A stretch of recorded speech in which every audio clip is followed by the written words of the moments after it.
Kung walang nakadeclared na beneficiary sa SSS ang member at namatay siya, pero meron siyang kinakasama, hindi sila kasal, at meron silang anak, anong mangyayari? So ayon po sa batas ng SSS, ang beneficiary ay ang asawa. Kung wala yung asawa, ang secondary beneficiary ay ang anak, yung magulang.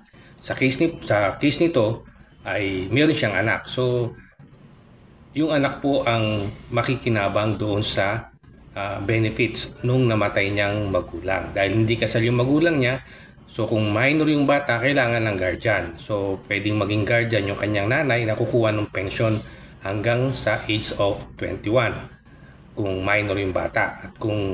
At yung mga benefits pa tulad ng lump sum, doon yan sa kanyang secondary beneficiaries papupunta. Kaya dapat ay asikasuhin nyo agad yung lahat ng documents para ma-ensure nyo na makikinabang po yung inyong anak. Kahit na po hindi kasal, no? Ay pwedeng makinabang yung anak doon sa SSS ng kanyang magulang na namatay. Kung meron kayong tanong, mag-message lang kayo sa baba ng video na ito. See you on my next videos.